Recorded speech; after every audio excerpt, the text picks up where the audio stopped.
السلام علیکم ورحمت الله وبرکاتو.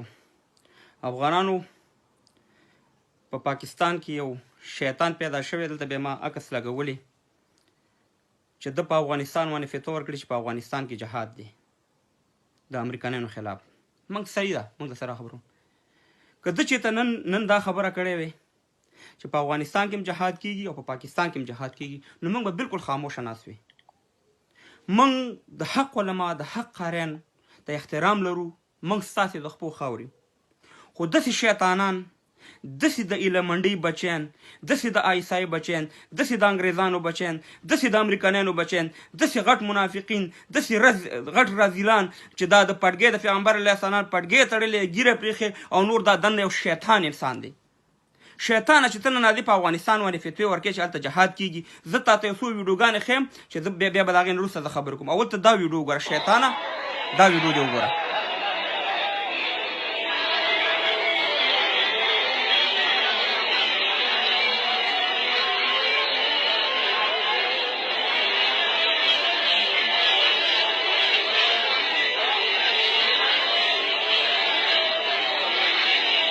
بېادبي دې ډېره مافي، ډېره بخښنه غواړم.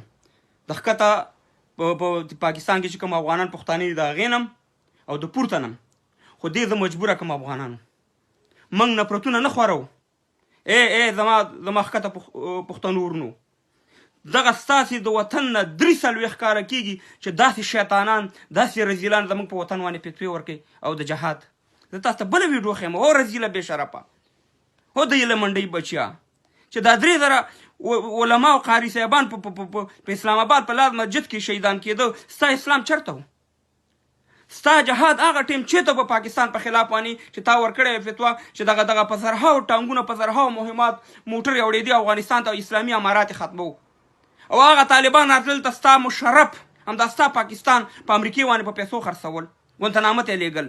هغه خپله لور چې موږ ورته احترام لرو، صدیقي په نوم باندې، هغه یې امریکایانو ته حواله کړه. هغه ټیم ستا دغه چېرته و؟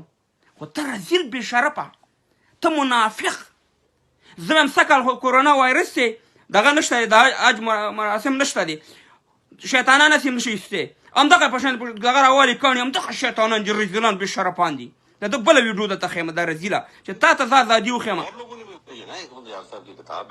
دا واوره، دا ازادي دا ده. मतलब है गुलाम इसाक खान का जवाब पढ़ ले कि भाई बात तो तुम बहुत अच्छी कर रहे हो, लेकिन अमेरिका कभी इसके ऊपर राजी नहीं होगा.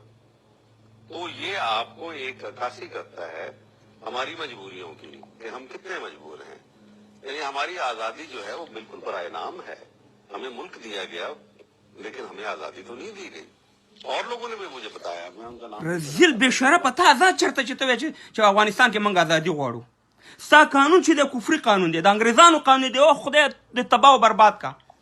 د مولانا بیجګر صاحب خبره وایي چې که ایمان یې راوړو ګیره ده، ګنې د سپي رکی ده. تا ګیره شرمې، دا ګیره دې لرې کړه بې رزیله بې شرفه چې تا دا ګیره پرېښې، ته په افغانستان باندې فتوې ورکې.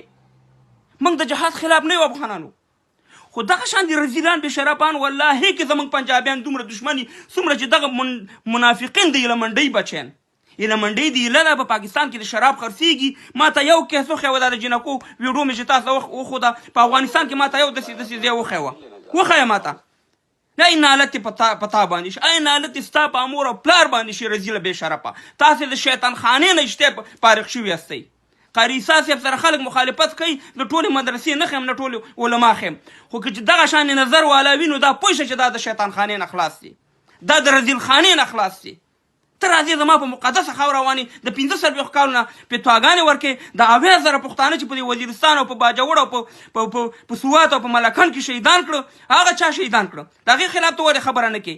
ایتون نالت په تا باندې افغانانو تف دې وکئ، تف په دغه شان دي علما او په دغه شان قاریان چې ستاسې د افغانانو د پښتنو په خلاف باندې فتوې ورکوي، زموږ د افغانستان په خلاف چې سم خوله ته راځي هغه ورته ویې وایي. نالتي بې غیرته د عیسی بچی د منډۍ اولاده.